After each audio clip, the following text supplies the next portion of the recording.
I always explain to everyone that, I went to meet, one of the biggest drug lords in the world, who had my brother tied up, who was being tortured. And, I left the mountain with a business partner and a friend. Wow, So, it's um, crazy. that was going to be the beginning of my, um, dealings with, the direct, bosses of the Sinaloa Cartel. Why does your brother keep getting kidnapped? What's he doing? Is his part of the job different? You know what? I think, we're identical twins. They have to say we're two faced, and we're like, yeah. In this case, we are, right. He carries one face always, and he's real, as a matter of fact. And he just doesn't take no BS.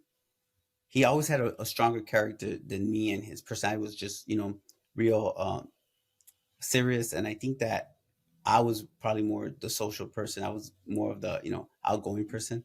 And I think that played a big part of people actually liking me, or maybe, you know, a lot has to do with wrong place, wrong time as well. But I Yeah, think that, for looking back now today, especially with what I'm doing, I feel like it was supposed to happen that way. You know, Here I am, talking to you, and my brother does not like interviews. My brother doesn't not like, even talking about this part of our life. And I think it has a lot to do with, all the stuff he went through, that kind of made him like be more guarded. And then here I am put in situations where I have to, negotiate his ransom. I have to, negotiate, payments, and talk to people, and, convince people, and to rescue him. And now it makes it a little bit easier for me, to sit here in front of you, and share this with you. yeah. How many years did you have a relationship with El Chapo and El Mayo? Um, my relationship with them directly started in early of 2005, and it ended, I guess, when me and my brother decided to turn ourselves in November 30th of 2008. Um, so we had a relationship for close to 4 years. What was the reason why you felt it was time to turn yourself in? You know what?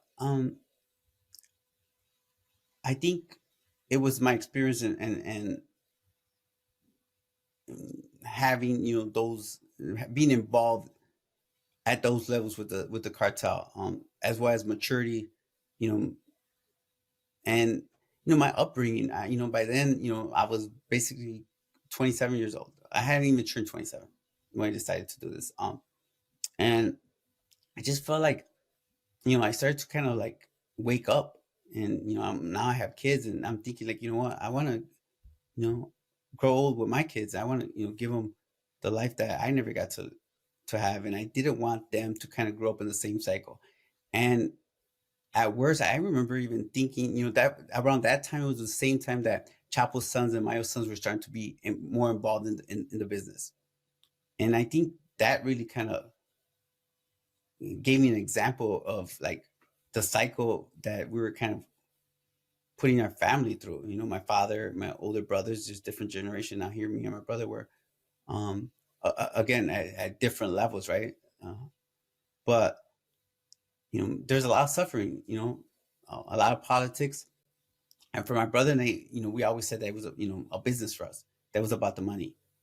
And we started to realize that it didn't matter if you didn't engage in violence, if you were, if you did everything correctly in the business, that no matter what, you were going to have enemies, and there was a chance that you were not going to make it. And um, people always, have this comment about my brother and I, that we were fearful, we were like scared, so we decided, uh, to like, reach out to government. I will say that I don't remember there was a time in even in Chicago that I wasn't scared. I wasn't fearful.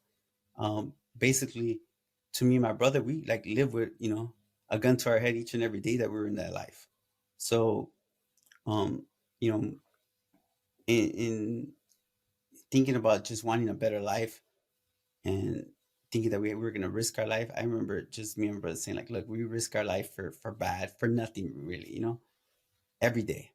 We might as well just risk it for doing something good, for the chance and opportunity to actually change our life.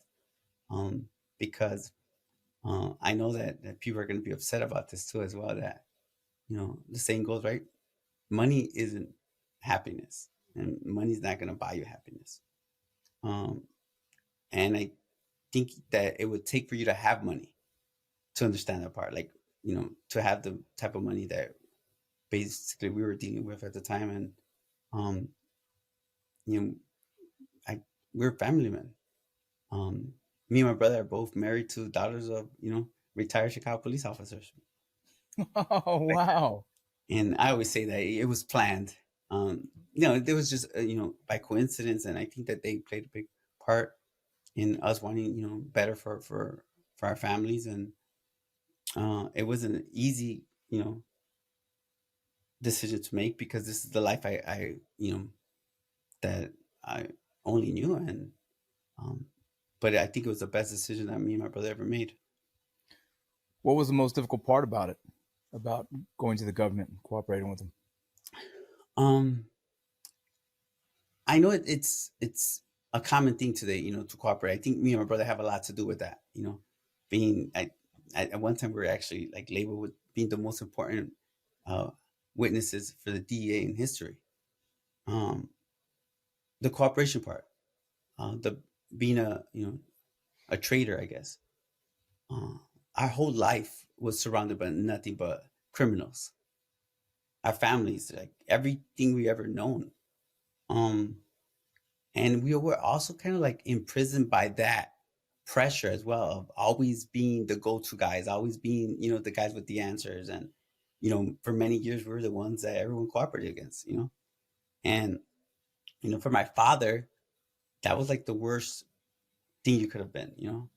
He basically our whole life is he blamed all his disappointments and everything that went wrong in his life in cooperators, and him being from Mexico, being a man's man, and he didn't believe in that. And I think sometimes the saying goes that you have to disappoint those people you care about the most, and I think that was a reality for me and my brother. Your father and your brother, where are they now right now? um so my twin brother, he's doing well. He's completely changed his life, and he's doing a lot of great things. And um my father was murdered because of my corporation. Was he really? Yes.